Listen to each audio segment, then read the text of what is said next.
Okay. Hell yeah, boys. Thanks for having me. Of course. Thanks for coming, man. Dude, anytime. Appreciate you repping the merch. Yeah, go. appreciate it. I know. Is this OG? That's kind of OG. That's just, there's only like, I made like 8 of them for my friends, my family, so. I like this hat a lot. It's in the music video for Running. Well, Yeah. dude, my boy Ryan shot that whole thing. He creative directed everything, Really? so. Really? He's the man. Where'd you record that? That was in Boca. All of it was my hometown Boca, so. Was that like by your high school? Yeah, I think everything's kind of relatively close in Boca, so it was Mm-hmm. around. But yeah, it was good, bro. Yeah. Stoked to be here. Yeah, nice spot too. Yeah. awesome. March 27th, 2025. go, boys. Miami Music Week here in beautiful Brickell Key, Miami. First Siren Podcast. I'm Ethan. I'm Carl William. I'm Leondis. Here we go. Camera Legendary guys. Leondis. Let's go. How do you manage just like your life in the middle of such a hectic week like Miami Music Week? Like there's lack of sleep and you're always Yeah. doing this, you're doing that. How do you even begin to?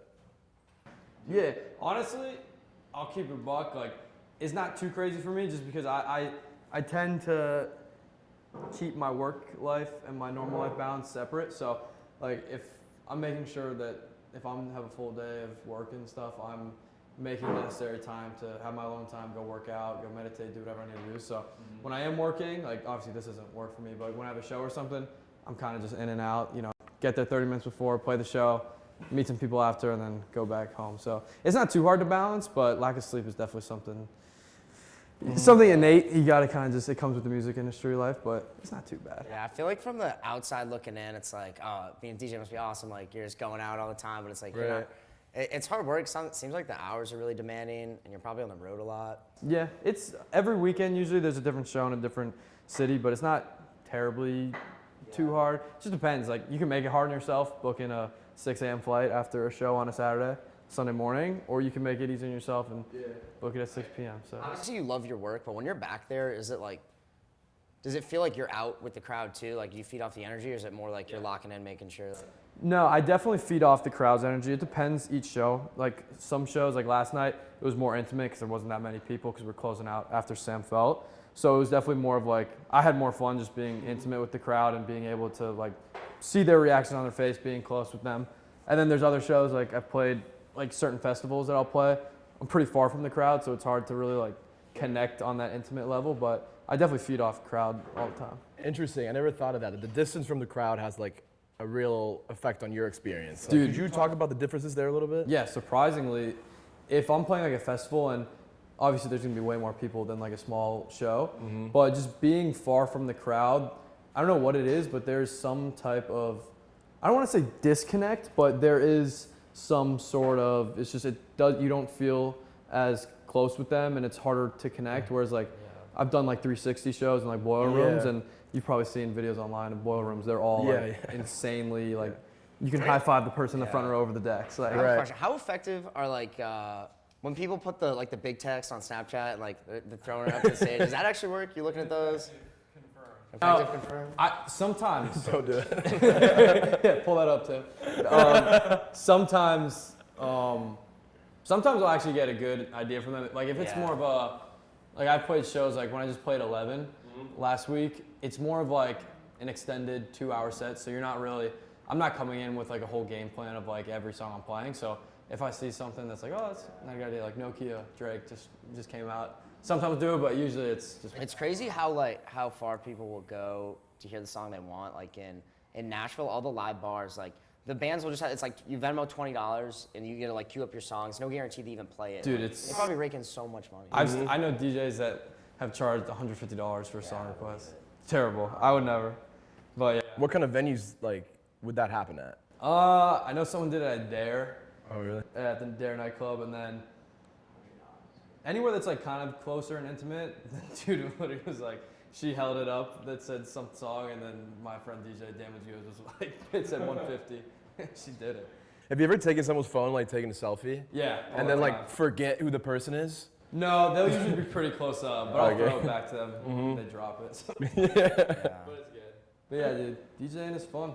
So let's back it up a little bit. We want to give you a chance to kind of tell your story. we found out before we started recording, your father's actually a reverend. Yes. Tell me about like the role religion plays in your life, and also was your introduction to music? Were you in like the church choir or anything like that? No.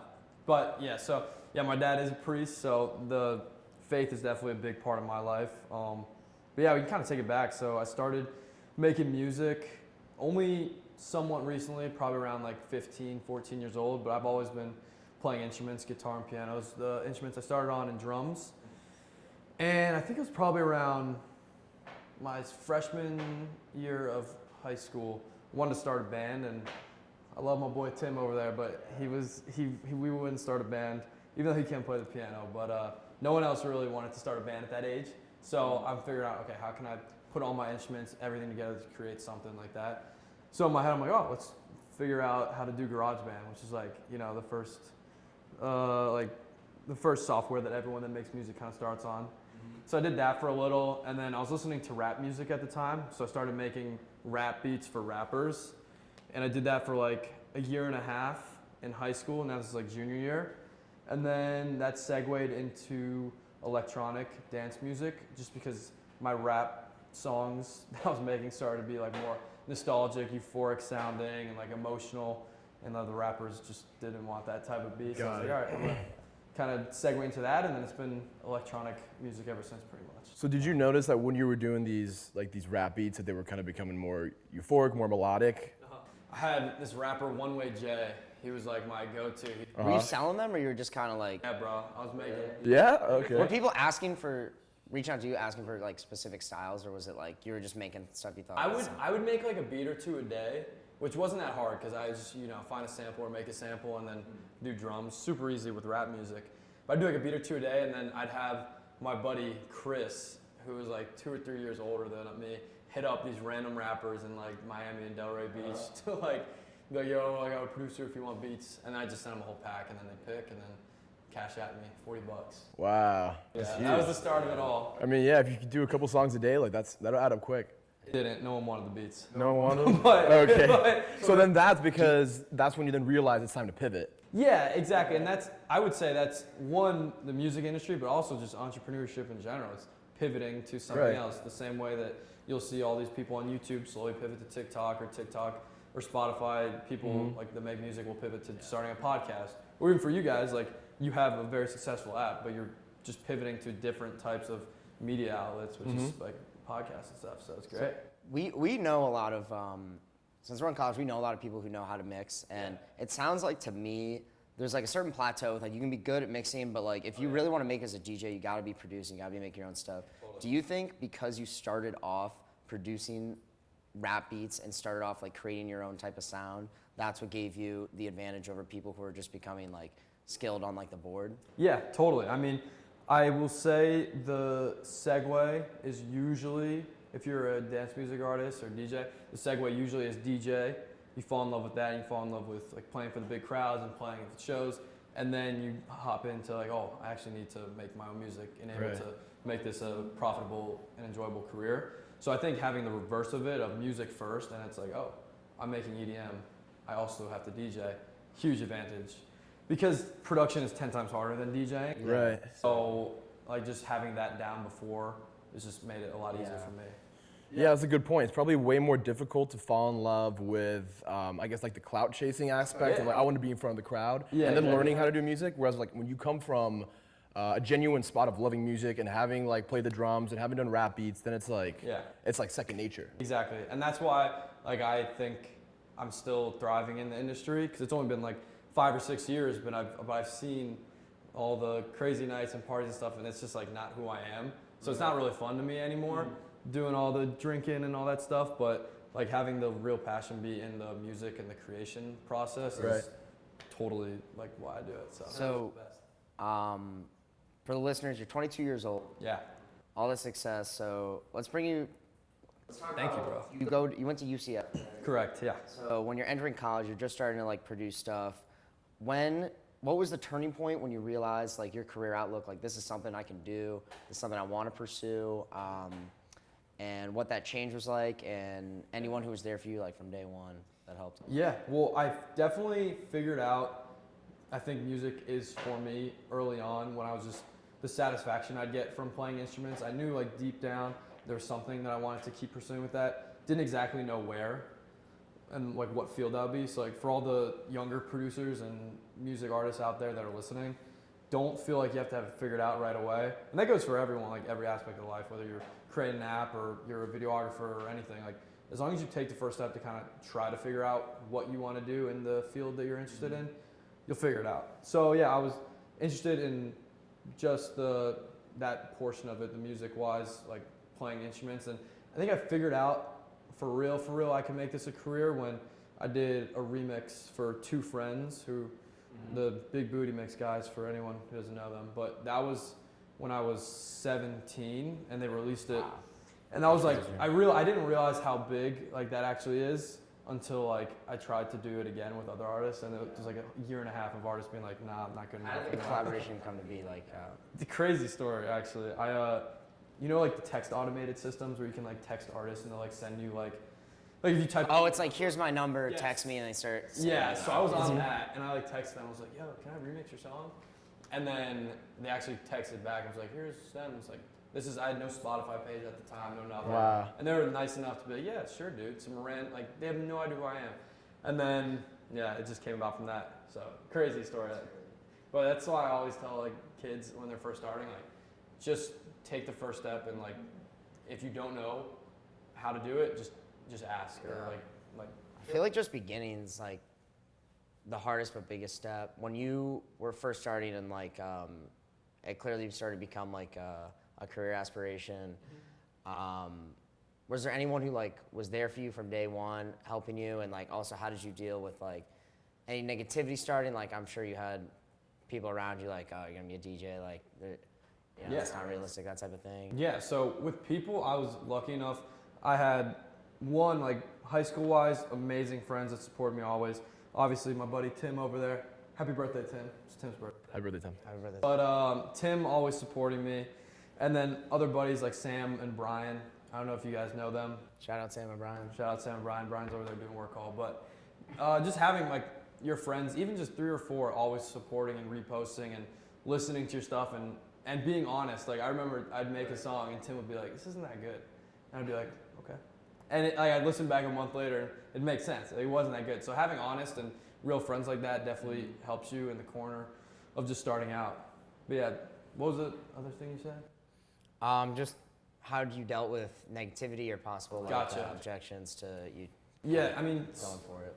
So rejections, that happens all the time with the music industry, and it's something that you learn after a couple rejections. You're like, all right, it's usually more of a business thing, not like personally related. So like, for instance, I started my career doing a bunch of remixes and just pitching to labels, trying to do remixes of bigger artists, and majority of the times, probably like 9 out of 10 times, a label wouldn't even respond, which is like normal, but you know, you kind of learn to deal with that rejection just as you go on. You can repurpose songs like that, so it never really feels like you're fully wasting your time. But yeah, and then as far as like, what would you say, like negative feedback or something? Yeah, just people, I guess just like haters, like. Yeah, so I actually haven't had too many haters, luckily. But every now and then you'll get a comment on TikTok and stuff that's like, damn, this sucks. But I don't know. I take the approach of I don't get too much value from someone telling me on TikTok, this is amazing. Like I don't allow myself to get that value, because then when there's a hate comment, I also don't allow myself to get hurt by that. So I look at it both ways. And usually there's 100 to 1 is the ratio of like love to hate. So. Right. Well, when was like the moment where you realized like, shit, I gotta tell my parents like this is my passion and this is what I'm gonna do? Yeah. So was that because of the Two Friends remix, or like where was the tipping point? Probably around that time, around like COVID time, 2020 is when I really started to take it seriously. But they've always been pretty supportive, which is great. My dad, he's a pastor, and my mom's a therapist, so like I always tell people I got like the best combo of parents for like understanding.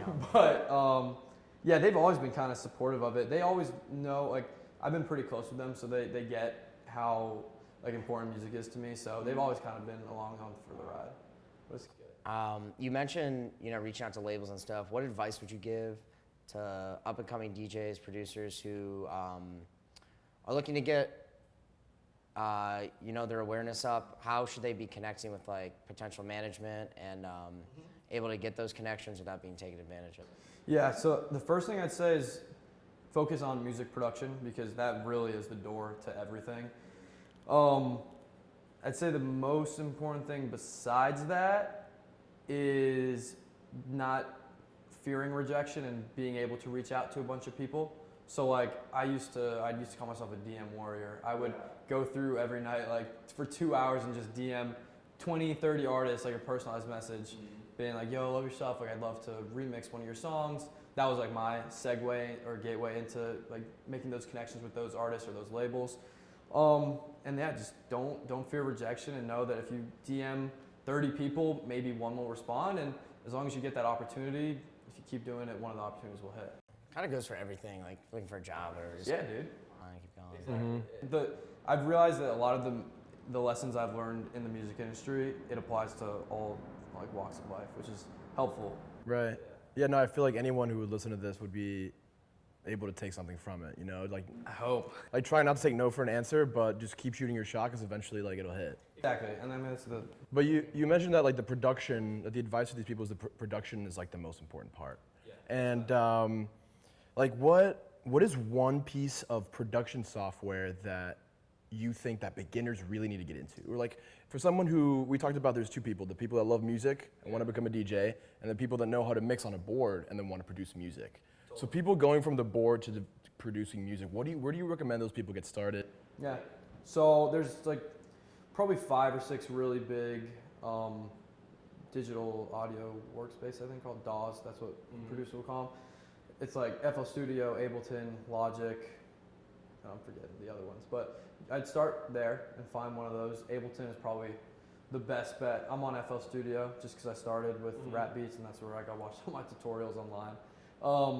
But yeah, download one of those, and then from there, I also do lessons, so I teach people how to make music online on Zoom, and I always tell them first to look up on YouTube your favorite song, FL Studio remake, and just follow it script for script, because you're gonna have no idea what you're doing, but as long as you just follow the steps, your end result is gonna be something you enjoy, and that'll kind of spark the interest and passion for being able to create something, and then in time, within months or a year or so, you'll be able to build your own creativity to create your own stuff. But that's how I started, just remakes of songs that I like, and made it kind of the result. You knew what you were getting every time, which was comforting. Right. Yeah, I mean, YouTube University is amazing. When we started getting into coding, we would watch just a bunch of YouTube videos, and that's how we learned. Damn, you guys know how to code? That's crazy. Yeah, I mean, we just I mean, without designing. Jutton, he was our coach, but yeah. It's crazy. I definitely think I mean, everyone talks about it, but AI just makes everything so much easier to learn. And it's definitely totally. Music production too. I saw it literally. Our camera guy showed us this website last night. You literally just type in make a song about Leondis pulling up to the podcast, do it in a slow jazz and say these words. Did it work? It's a minute. It spawns in. It's crazy. Tim, could you make one right now? Pull that up. Yeah. Yes. There we go. Well, that's cooking. I wanted to ask you. You mentioned you do tutoring. I think that's amazing. Thanks, bro. Yeah, that's awesome. Besides, obviously DJing keeps you really busy. What else kind of brings you fulfillment like that, giving back? Were you involved in your church growing up? You must have been. Yeah. So being the son of a priest, you're kind of forced into the church in a way. So when I was growing up, I was into the church. I was doing my thing, but I wasn't fully involved. But more recently, just as I'm becoming an adult now, kind of get back into that and find my own faith, which is nice. So I definitely keep busy aside from music with just community outreach and stuff through the church, and then I volunteer always on Tuesdays at food pantry, and then I like to golf a lot, and I'm trying to think what else. What else do I do, Tim? Hang out with you in Boca? Not much. That's amazing. Flanagan's, that's all. Yeah. Yeah, that's you're definitely a great role model for younger crowd, 22 years old, doing community service once a week.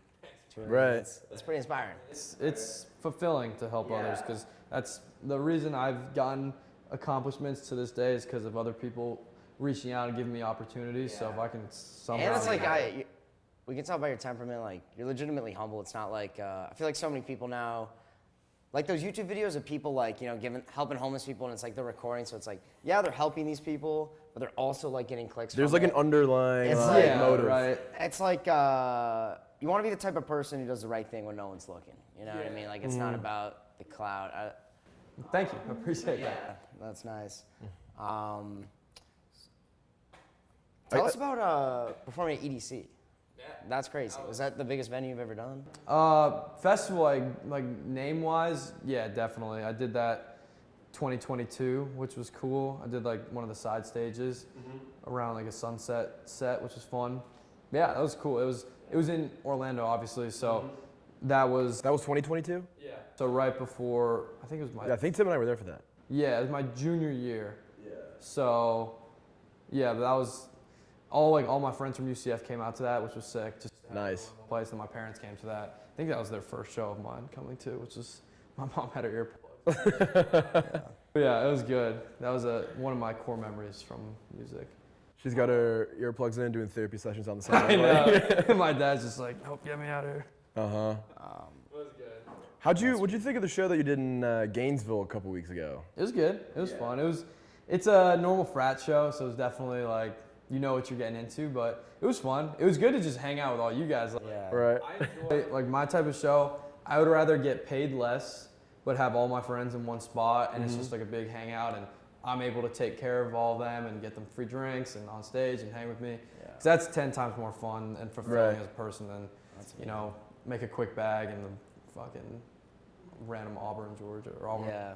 Go Gators, by the way, beat Maryland. Let's go. Do you like to go to UCF a lot to perform, like for nostalgia and get back? Not really. I used to. So in my freshman and sophomore year when I first started getting into DJing, I would DJ like probably, I want to say 3 to 4 times a week in Orlando just to get my name out. And then I'd go up to Gainesville every weekend to play at White Buffalo, literally every weekend, just so I can just expand Leondis and see how far I can keep pushing it. And then, but I don't really like playing at UCF anymore just because I love UCF, but I've done it so many times where it's like, It's crazy. We used to go to White Buffalo my sophomore year. You definitely perform while we were there. Yeah, I do like Saturday nights, like 9 to 2, bro. Yeah. Long shifts. Is there a DJ stand, the one that's like up on the? Terrible. Yeah. You're in a fucking attic, bro. On the ladder, I remember that. Yeah, it doesn't sound fun. Yeah, the range one's cool. So perfect example of what we're talking. The disconnect. Like I'd love to play range because you're. Yeah, dude. White Buff. When you're like DJing, no room. one's like can like really get excited with you. You're just way up there. Oh yeah, they don't even know you're there. You're in an attic. So definitely a big difference. Yeah. Right. I feel like it's very important for both the crowd and the DJ themselves to be close to each other because they really feed the energy. Exactly. So like if you're in lose if they're not together. 100%, dude. I wish venues would think like that, but yeah, it's good. Carl, I know you wanted to ask about the creative process. Yeah, no. So the creative process is something that's really fascinated me because when I was like active in a fraternity, I would like DJ tailgates and stuff, and I was like trying to get into production, but like I don't even know where to start. You're a good DJ. The other day I left you. So you want to tell the story? Oh yeah, no. After your set in Gainesville, we went to DTF, and then Pull up DTF. Yeah, yeah. Tim was there with his girlfriend. Shout out, Tim's got a girlfriend, and and then we started going back to back after like a couple drinks, and that was a great time. And then I was out, so I just left. And then you dipped, and then I was there alone, and I had to close out the whole bar. I was like, "What's going on?" But yeah. So I guess when you're going through your creative process. Is there an emotion that you want to instill into your fans and then you create that vibration or the melody on top of that? Or do you have a melody in your head that won't stop playing and then you have to go and like create that? Like what is that process like? Yeah. So usually I want to say it's different every time, and I want to let the music write itself always.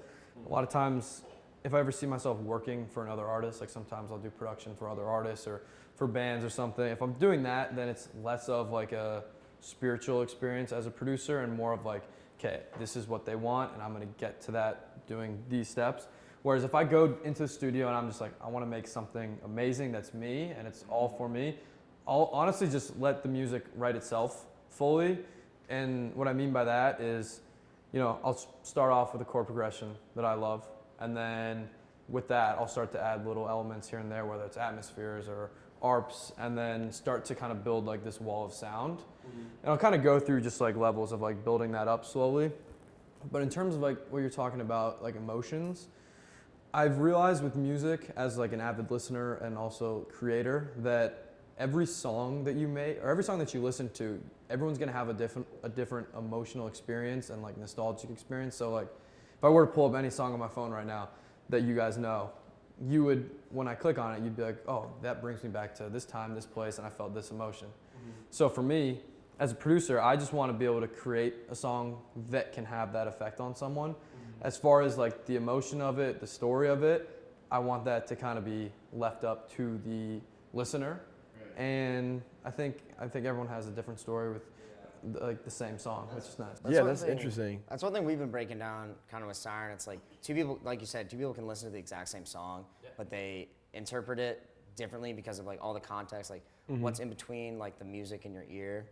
Like when I'm on the app and I'll see one of my friends listening to a song that I know, in my head I'm like, wow, I wonder what they're like having, like what experience they're having with that song, because I have this experience with it. One song might get me, the same song I could play in the gym and it gets me excited, but it could relax you. You know what I mean? So we're enjoying the same music, but for different reasons.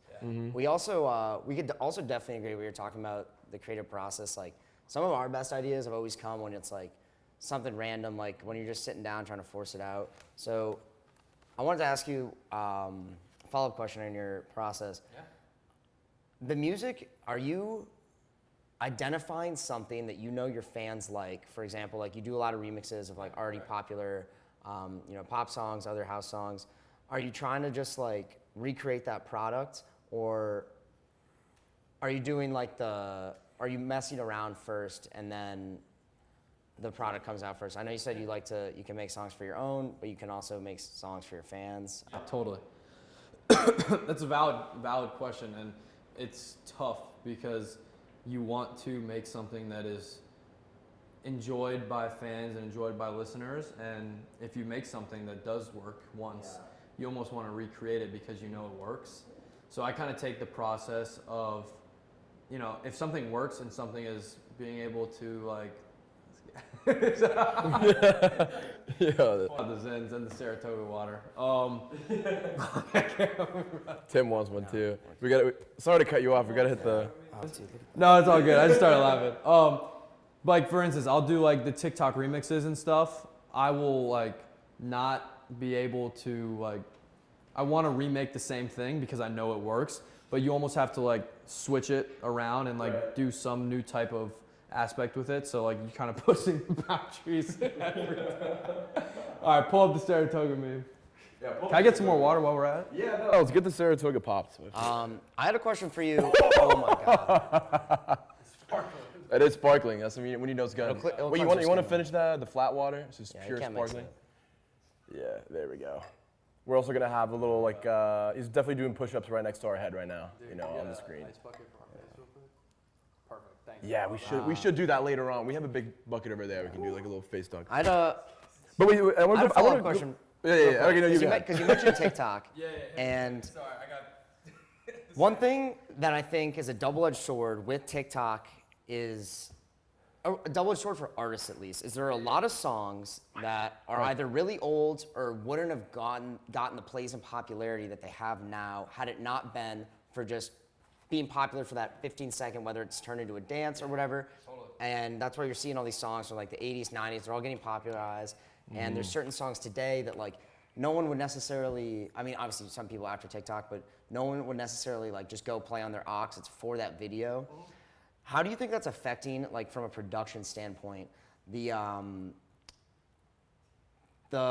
creative process for, do you think it's discouraging people making music that they think will be good for like themselves and distinguished listeners, and instead nudging them to make music that's just kind of good hook, almost like brain rot, be good in a dance. Totally. type thing. It's hard. You have to find a medium as an artist if you want to be successful on TikTok and like the social media aspect of it, while also being fulfilling to yourself as an artist. Yeah. So it's tough. Like, you know, I would urge people that are doing that, like if you find something that works, repeat it, but keep pushing the boundaries a little bit. But it's hard. Like a lot of people just want to make the next hit song. And it's funny, if you look at all like the hit, like dance record songs that come out this year, for instance, like The Days Notion remix, he's been doing that sound and he's been doing that for decades, like not a decade, but he's been doing it for like probably 5, 6, 7 years prior to that. But now it just got big, and now like John Summit just dropped a song today, and it's got like, for the producers, it's got the same bass line patch that's used. No, it's crazy. I think the craziest thing to me about like the short form music like that is songs that are so old that like suddenly become like super popular. Like that song always existed. It always would have like hit your ear the same way, but now that it's like put into like the delivery mechanism was different. We have a whether different it's context like, now. Yeah, you have a whole different context. It's like an influencer you like doing like a dance to it or something. It gets so popular. I mean, I do think that's good for some artists, but my hope is just like the music I listen to when those artists release new music. Like I wouldn't like to hear a song you can tell like, oh, they're just gonna use this clip. They use like what's it called? Like clip farming lyrics. You know? Yeah, you can tell people do it too. So it's a hard medium, a balance of both. I mean, preparing for this podcast, I've listened to other music podcasts, and something, I think it was like David Guetta, he shouted that some artists can get caught in the perception of their fans. So there's almost like two ways to produce music. One is like a top-down method. It's like really what you want, and as long as you love it and you're being creative with no limitations, it's what you want, and you don't really care what the fans think, but because you love it so much, your fans are gonna love it. Yeah. But then there's like the bottom-up approach, which is kind of like maybe where the TikTok is taking us now, whereas like you're so focused on what the people think in this 15-second window that it's like it's not your soul, you're not putting like your life and body into it. It's almost like commercialized, you know? And it's like, how do you try to navigate that landscape of like not losing yourself, but trying to like put all this together? It's tough. I never thought about like the top-down method like that. And it's good, and I think the most successful artists are like that. Like, let's see, like Bunt, for example. He was making like folk EDM for years and years and years. And like, that always did well, but I think he started probably 2 years ago making a different style of like stutter house type music. And, you know, people saw how much he, like in his videos, if you look at his videos from a year and a half ago on TikTok, he was so passionate and so loving of that type of music. And you can tell, I think, he was one of the, like the early people to push that genre. And I don't know, you can just tell that when there's a true passion for the sound, people will follow it as well. So yeah, that's what I try to do with like my melodic stuff, and you know, even with like the more progressive house stuff I've been doing recently.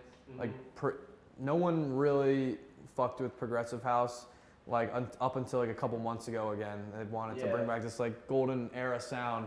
And I think just like artists like myself or Telecast or Audien just continuing to push that sound because they love it. I think that's why, you know, it's had success resurgencing. So yeah, that's a good perspective though with David Guetta saying that. Shout out to his family. Yeah. Yeah, because he was also shouting that there's two types of artists. I think you touched on this earlier. Yeah. It's like the people that produce the music. Yeah. He said these are people that go to like Ibiza and stuff like that. You know what I mean? Or like here in Miami, like yourself, you produce the music and you're an entertainer. But then there's people at like college campuses that are just DJs, and it's like the DJs they have the technical skill. Yeah, but they can't break through. They'll never break through because they're lacking the production side. You ask any like college DJ, like someone who's a good DJ, you ask them, they'll all say the same thing. Like you can be as good as you want until you start producing your own music. You're never gonna like blow up and book like these. Dude, I mean, I tell people like I'm a good DJ, but I'm not like James Hype. I'm not an insane DJ, but like that's kind of, you don't really need to be like James Hype's James Hype because he can mix like behind the back, you know. I'm just gonna go play my songs that I'm spent all my hours and hours making, and you know that's what people come to see. So. They're for your music that you put months into creating. So then there, that moment, it's like all about. I will say one thing: we had the opportunity to meet Noisy last year, and we went to an afters with him, and seeing like a professional DJ on the sticks, like I was standing like behind him. that versus like the best DJ I know, who's like my friend, is like night and day. It's crazy. It's like a science. He's doing like, it's crazy to watch him they're so work. technically proficient. He's like hearing stuff that no one else is like paying attention to. Yeah. And I feel like that's a good skill, but It's just knowing your library too.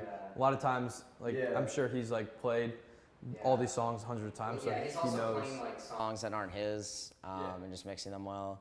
So it is like two different skills. Yeah, and almost it's like I feel like always in my head I could like close my eyes and like think about how I would mix a song perfectly, but the difficult part is learning how to use the tool itself to then like take that mental image of the song and bringing it into reality. I mean, I think that counts like all aspects. It's putting it out into the world and putting it out on paper, or creating the idea you have in your head. That's the hardest part. But doing that is what gets you the goal. So. When you book the show, are you told like you need to play this song, or like do you basically have freedom to do whatever you want, just feed off the crowd? It depends per show, but usually in the beginning when I was doing like more open format gigs and stuff, it was like, when I get booked at White Buff, they'll be like, hey, play top 40 and this and this. Yeah. So I'd slowly like put my EDM twist on all that stuff. But now when I get booked for shows, it's either for direct support for an artist. So it's basically play your set, but just don't play this person's songs. Oh, there's more like a limitation. It's like and then, but if it's a headline, I can do whatever I want. I got kind of like a two-part question for you. Yeah. First, because I know you played at 11. Is there like a dream venue event that you see yourself playing in the future? Yeah. What is that? Second part would be. Second part is we want to know like where you think this is going to take you, where you see yourself down the line, and ultimately your end goal for your role in the music industry. Yeah. Dream venue always has been Madison Square Garden. So hopefully it's a headline there. I think it'll happen. Got it. We'll play this clip when you're walking on. Flip it right out. That's the dream venue, just because I'm from New York and I grew up going to Knicks games. So, I have a lot of family in New York. So for that to be the first, that's like the first dream venue. And then where I see myself with this, I tend to just take everything day by day, and I don't look too far into the future, which is a blessing and a curse, I'd say. But I think the main goal, and this is like a smaller goal, but it's just continue to make music that like people can have that emotional connection to, and they can listen to and be like, wow, that song brought me to here, here, and here. And then just be totally financially sufficient from production. Because I mean, most of the money in the music industry comes from shows, and like that's probably the number one.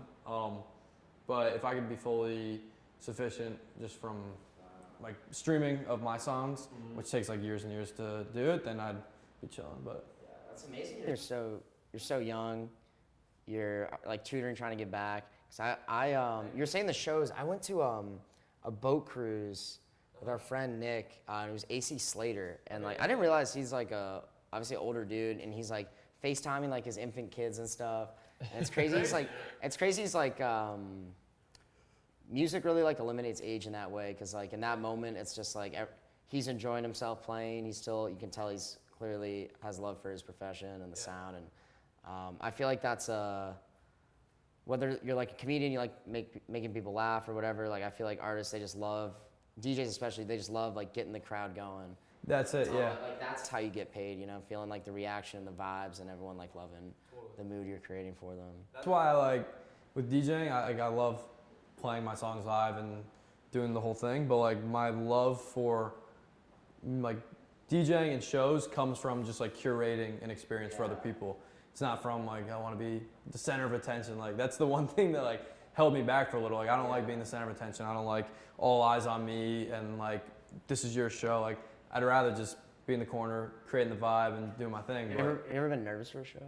Yeah, all the time. It's more of like in the beginning, before when I just started doing shows, I get really, really nervous. Now I just get like a little anxious before sets because I just want to make sure everything goes right and USB works, songs are all good, crowd's into it, all that stuff. But that kind of just goes to show. It reminds me a little bit about like Avicii and his story. Like a big part of, I'd say, Swedish culture. For context, I'm also from Sweden and Stockholm. It's like the culture is very. negative in a sense. They don't want people to like stick out because Sweden was a socialist country for like 100 years, just about. And there was this law called jantelagen, which meant that you're not allowed to stick out of the crowd. So everybody kind of wears black. Everybody like kind of, they put you in this like shoebox.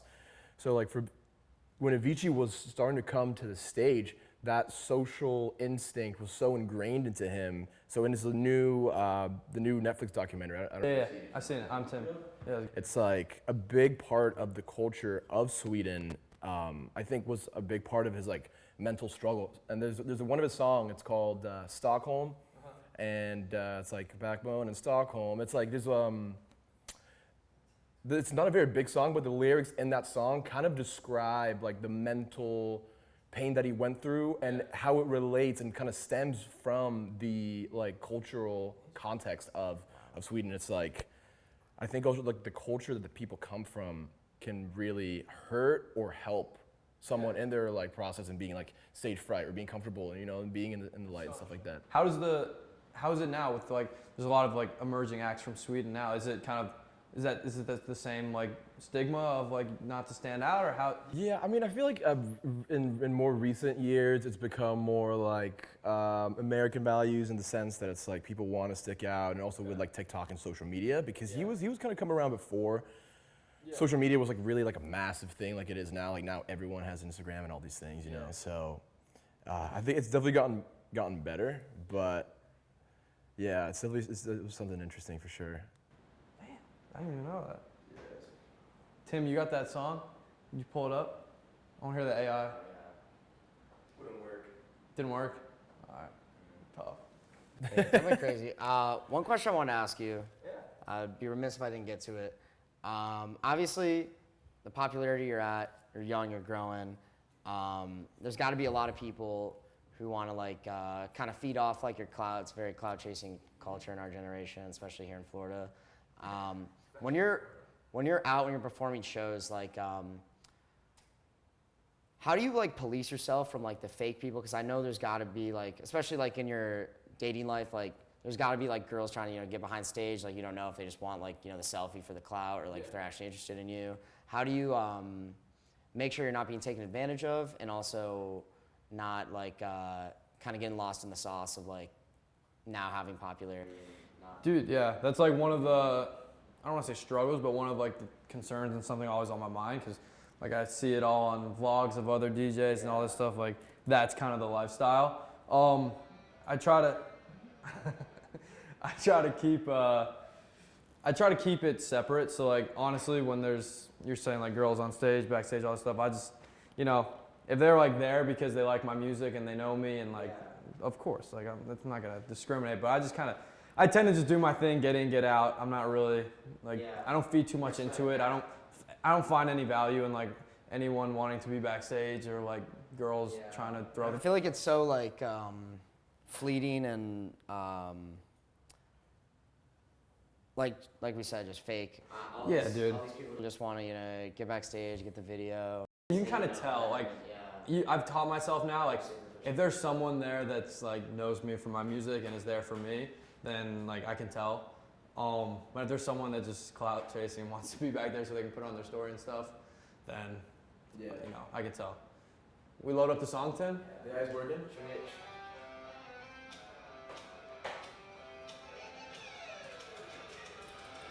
How long did this take to generate? 15 seconds. What genre did you pick? Are there lyrics? What was? Yeah, it's crazy.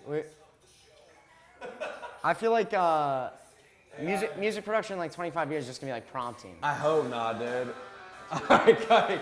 Yeah. Holy shit. Because the thing is, like, I feel like I picked up on the there's no human touch to that, and I feel like how AI AI might art, help yeah. in like tuning like a specific song with like an equalizer or Or something like like that. helping to learn. But It's it's the like same thing with, creating entire songs, like, AI it's not art, gonna it's be like it'll interesting. never, like a hand sculpted statue will always be cooler. The than, like, statue a of laser David in pointer, Florence you know is what I like mean? magnificent because it is a hand sculpted. Yeah, you can tell. The same way with the statue, you can tell with music, like, there's no emotion to that. It's all electronically produced instruments. That's why I'm happy that I play instruments, because I don't think AI can ever. Yeah, I think one optimistic outlook I have is I feel like people who genuinely are incredibly gifted musically, they might not have the best voice and they might not have access to like studios where they can, put like auto-tune on their stuff. Like I feel like they can use the AI to make their voice sound the way they need it to in their head to like unlock the song, release it. I feel like that's something. It'll definitely lower the barrier to entry. Yeah, I feel like if you have a music mind, it'll be a lot easier to like get a foot in the door. I've used AI with vocals and stuff. It's great. Yeah, there's websites where I can kind of like take a vocal that was like a real vocal, like an acapella of someone, and then chop it up, throw it into AI, and I'll flip it into someone else's voice. Like either change like the gender of it or even the pitch and all this stuff. It's good. That's one thing we respect, how you come from like a instrument background, because I feel like kids our age, guys especially. I mean, I grew up like my dad and sister listened to country music. I didn't really like it. I was basically only into like rap and pop. Yeah. And obviously, that's like made in a studio. And then until I went to really Nashville our sophomore year, and you're hearing like songs you enjoy being played live, and you hear like how all the different instruments like come together to make this beautiful sound. Like I think that's what I feel like it's gonna swing back the other way, where like playing like real classic rock music and using instruments is gonna be more appreciated, because it's like you can't beat the classics. It's beautiful. It's like a one of a kind experience, and hearing like just how the drums mix with the guitar, the singing, it's crazy. You can't get that experience back. Yeah, I think all music in general, it's always on a clock. So like, something that was big 20 years ago will be big in 5 years, and it's just always kind of like progressive house was huge in 2012, 2013. It's kind of having resurgence now. Every genre is like that. So. Yeah, it is crazy. I feel like I wasn't even like, I knew a little bit about house. I knew actually the Chainsmokers. Yeah. I know you collaborated with. Yeah. I listened to them a little bit, middle school, high school, but it wasn't until I moved to Florida to go to UF that like I realized so many people are listening to EDM, house music, and I feel like, at least in my head, it seems like it's blown up so much, and it's just getting more and more popular, especially with, it seems like everyone's trying to DJ now. Yeah, dude. Especially in Miami. Yeah. Everyone wants to be a DJ. It's funny. It's really opened up my music taste, and I feel like it's unique in the way it's like the vibrations, like you feel it in like in your blood almost. I feel like other genres don't really do that. Yeah, dude. I mean, dance music is definitely the reason. Like, I don't want to say the reason I'm still doing it, because my first love came from like rock and roll music and alternative rock. But if you go to any like rock concert or any, like, it's just a different atmosphere playing, like having dance music playing.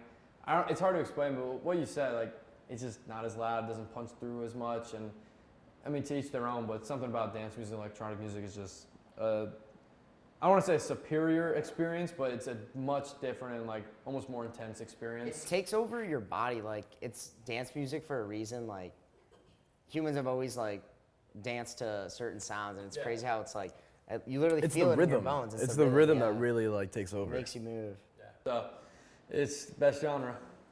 Yeah. Can you talk a little bit about your collaboration with Chainsmokers? Of course.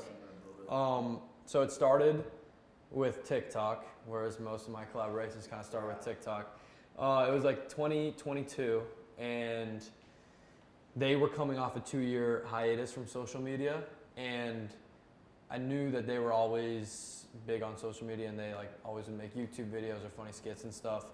So when they came back from a 2-year break from releasing music and social media, this was like the 2-year gap of when TikTok went from like just an app to like, this is very, very big.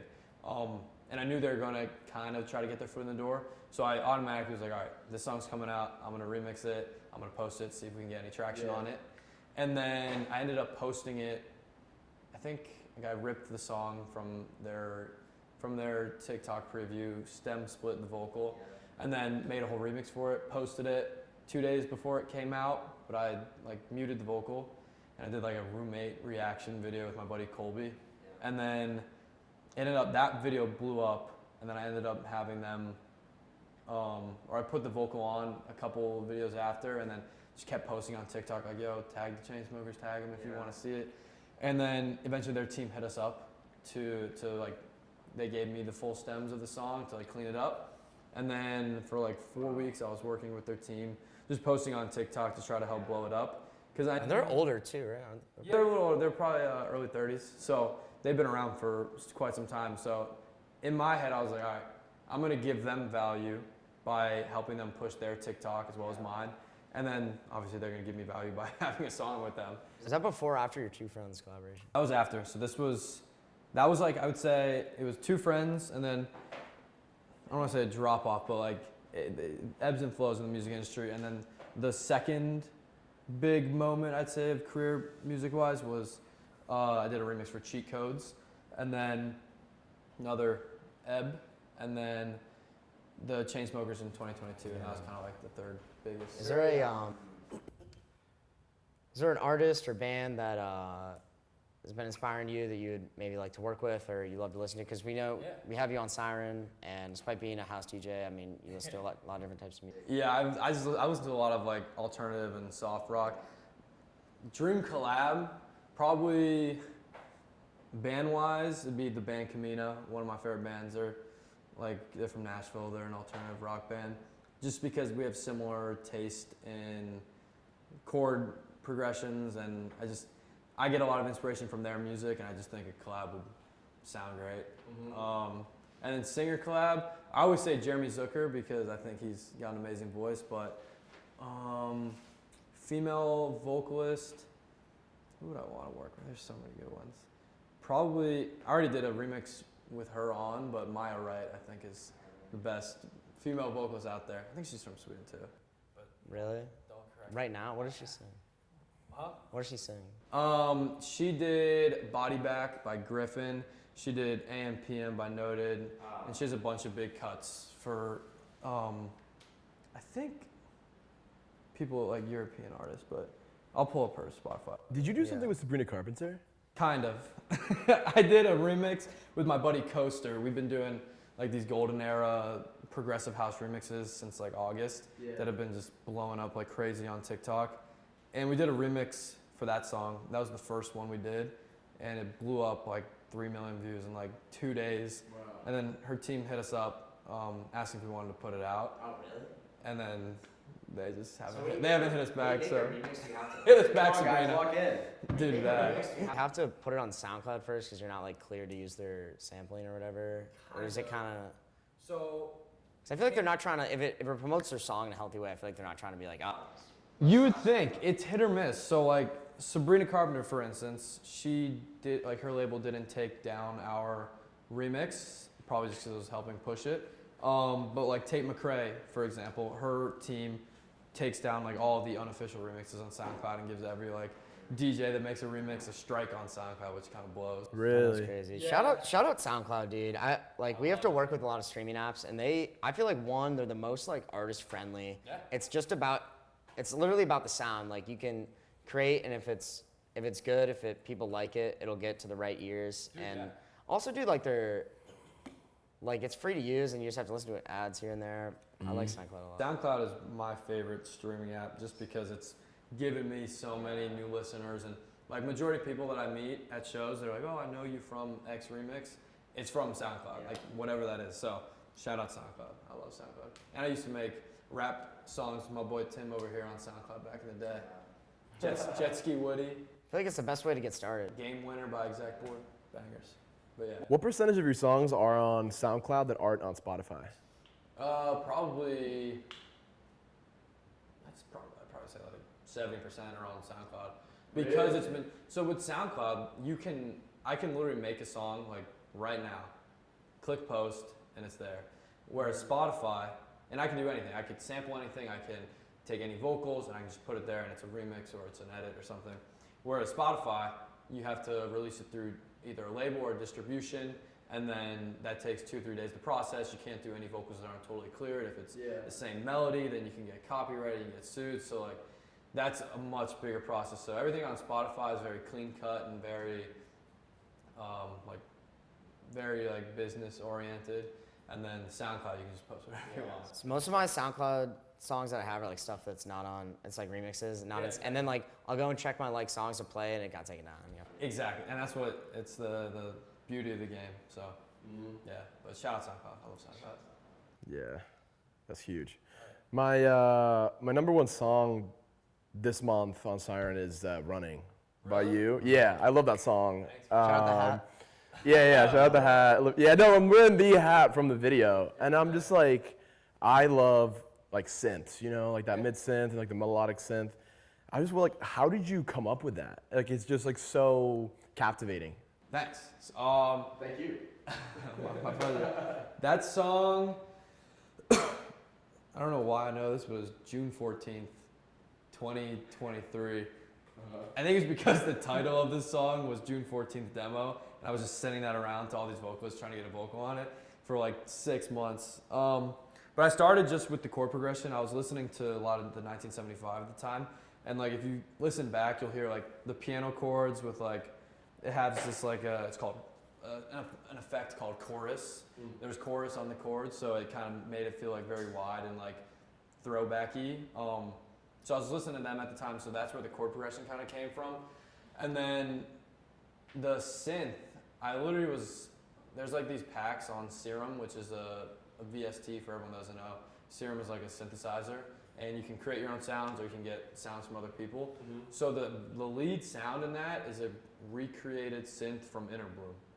It literally is like, it's obviously it's not the exact same one, but you know, people, this guy Sam Smyers, who does a lot of sample packs, he recreates sounds and like synths, bass lines, I mean everything, like lead sounds from all these songs.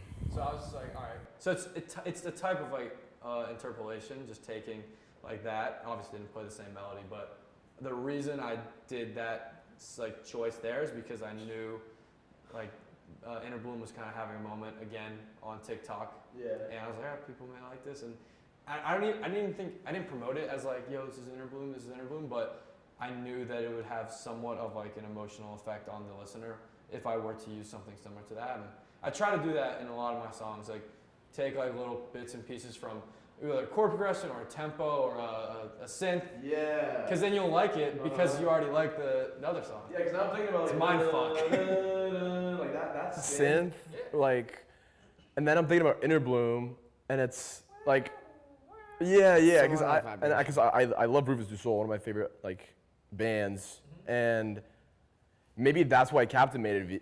Like it was like a subconscious thing. It's like I didn't even know it, but it's but that makes sense. It's like it's all subliminal. And it's like that's like the psychology of the music, like being a music producer. You can make decisions like that. So that was one of my finer decisions, I'd say, of like interpolation of, you know, appealing to emotions of people. But that's one thing we've been studying, like how music taste is attached to personality. Yeah. Another question, change the subject a little bit. Obviously, you're always ambitious. You're gonna stay ambitious. You're hardworking. But did you ever have like a, damn, like I kind of made it moment, or a moment where you kind of had to take it all in and be like, wow, like, you know, my hard work is finally paying off, and I'm just grateful.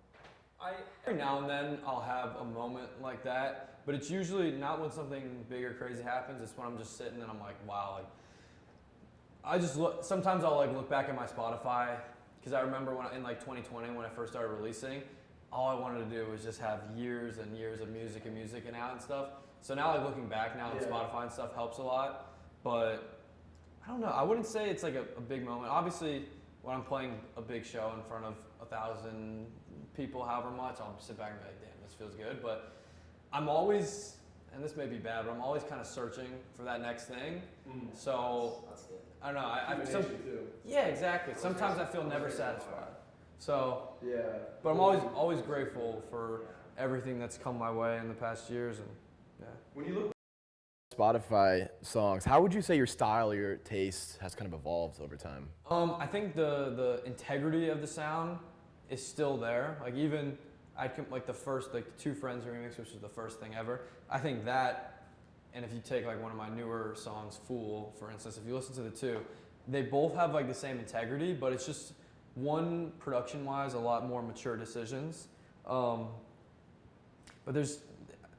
I listen to my old stuff and sometimes I'm like, damn, this sucks. Like this mixdown sucks. But there is still this like emotional integrity to it that I kind of carry within all my songs. But yeah. Is there any songs that like maybe not as popular, maybe are popular, that like you feel like you really just made for yourself? You play it to your like when you're driving, you turn it on because you just like it? Yeah. Is that not a thing with artists? Like, they don't. No, totally, dude. Let's see.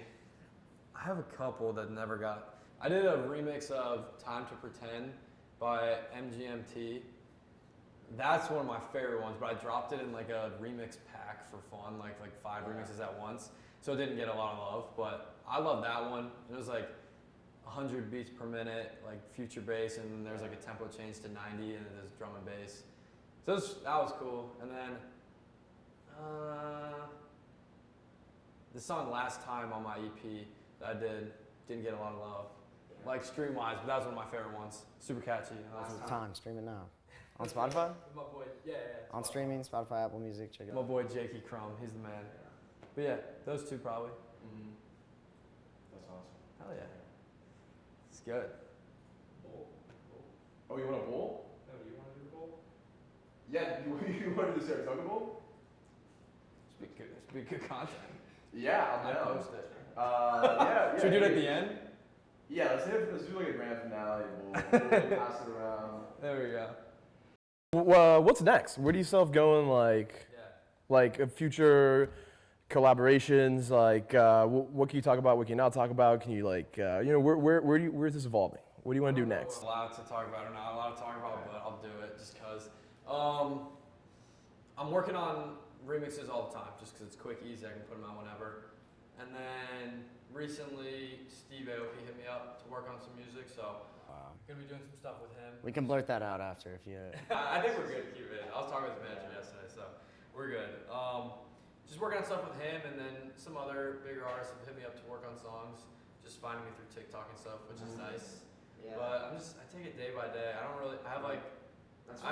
That's one thing I feel like that's nice is like being a music producer. You don't have to like reach out and show your resume. They can just like your portfolio is just out online. Like they can just hear it and see it. And that's the thing. It takes time to get that portfolio, but at the end of the day, if you put in your time, it will be there and it'll. We're back. Woo! Okay, good. We had some technical difficulties, but we're back in the stew. I think we lost some audio, so we're gonna backtrack a little bit. So let's talk about like what you're doing in the future. Are there any future collaborations, and where we're going? Yeah, I kind of take everything day by day, so I don't look too far into the future, but I'm doing a lot of original songs right now. I'm working on a couple bigger collabs. Steve Aoki hit me up like 2 months ago to work on a song. So we've been working on a couple songs, and then I don't know timeline for those. Besides that, I got one song called Getaway that we're pitching out to some people right now, but I have a feeling that one's gonna be pretty big. I'll send you guys after this. Okay, nice. That one's my favorite one. That's it. I mean, remixes, I just always kind of just bang it out randomly whenever there's a big song or I just feel motivated to do it. But yeah, with the originals, I got a bunch of like bigger collabs coming. And what do you mean exactly when you say like you're pitching out for that new song? So, I will start with like a demo or a vocal with someone I'm working with, and then I'll send it out to, if the song is really good, and in my opinion it's pretty good, I'll send it out to bigger artists and say, hey, like this is kind of in your lane, would you want to collab on it? And like I'll send you the stems, you do your work on it, send it back to me, go back and forth. So we're pitching out for collaboration, but I wouldn't recommend doing that until it's like, unless you know you have like a hit. And I haven't, like this is my first time pitching out to a bigger artist for bigger collab, because I know it's gonna be good, so we're kind of just waiting on that. For younger artists, you mentioned you're a tutor. How could they potentially reach out to you if they're looking for some help? I kind of, more recently, I stopped like the past 2 months just because I've been touring. So I've been like super busy with that, but just hit me on the DMs. I'm always open to it. I do during the weeks just like Zoom calls, and we'll do like hour sessions, or if the person needs a little more help, we'll do like monthly plans and stuff. But yeah, it's been really, really fulfilling to be able to like kind of teach the younger generation like what I've done and kind of how to like navigate it. I don't mean to put you on the spot, but like, is there anything that you've like picked up from working with Steve Aoki, like how he thinks or his process, or like what's something that you've learned from working with an absolute like goated legend who's been in the industry for like decades? You know what I mean? Well, he knows what he wants.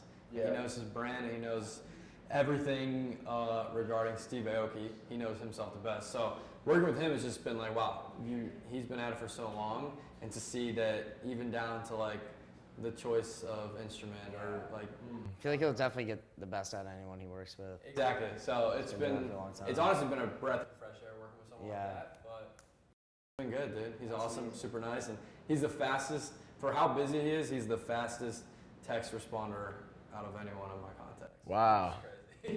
He's always moving, but yeah. Amazing. Before we wrap up, anything you'd like to shout out? You got a show coming up?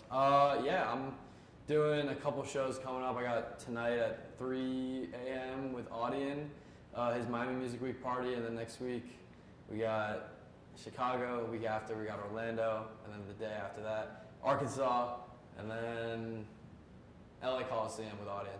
Wow. That's the big one. So if you boys want to come through, let me know. Heck yeah. Where can they buy tickets? Just in my bio, Leondis live.laylow or something. Just go to my bio, it'll be there. But yeah, anything else? What's your morning routine like? I feel like it's time to do that. I mean, I have a pretty strict morning routine, but as of recently, I've been doing face dunks with. I Yeah. heard those are good.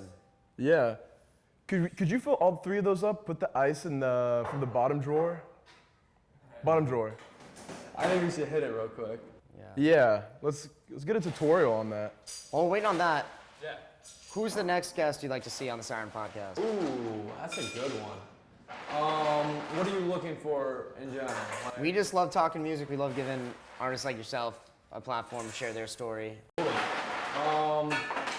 I'd say for someone who's dropping off fucking. I think for someone that you could get like within the next couple weeks, my guy Butler. I've learned everything music-wise from him. He's a genius. He's in Orlando. And then for someone like that's kind of touring stuff for you guys to do, I think Odd Mob would probably be a good guy. Harry, yeah, he's awesome. I met him a couple times. He's a great guy. Well, Yeah, he my boy. yeah. Any artists, producers, anyone involved in the music industry, reach out to us. We'd love to share your story. Let's go. These guys are the goats. Shout out Alex Leondis for giving us his time. Shout out Siren App for having me. Love you guys. Thank you for being the first guest. Yeah, and our Siren first verified user. Podcast Let's go. episode Thank you. 1. Let's end it right. Saratoga. Is that sparkling? This is sparkling. Here, would you pour him up? Oh my god. Dude, I'm doing sparkling water. Well, you need the bubbles. That's what exfoliates. This is- what they say. Yeah. This is insane. Actually, I guess it tastes Oh nice. my gosh. This is what my parents asked what I do for a living. I do Saratoga face dips at 3 p.m. on a Thursday. In Miami during Miami Music Week. right now, we're waiting. Yeah, we're getting some more bowls up here. Ethan, you want white or silver? I guess I'll take the white. Okay, I'll take this. All right, hats backwards? Or we're going hats off? Hats off. All right, here we're going. Don't fuck the mics up. Yeah. Here, I'll drop mine down. Drop mics. Yeah, it's probably fine. Yeah. Shout out Siren App. Shout out Tim. Shout out. Happy birthday, Tim. Happy birthday, Happy Tim. birthday, Tim. I don't want to get. Alright, I won't get it wet. Yeah, I'm not gonna. Alright. You take it off. That's good. All right, cheers, boys. Shout out Siren, morning face dip, sparkling water.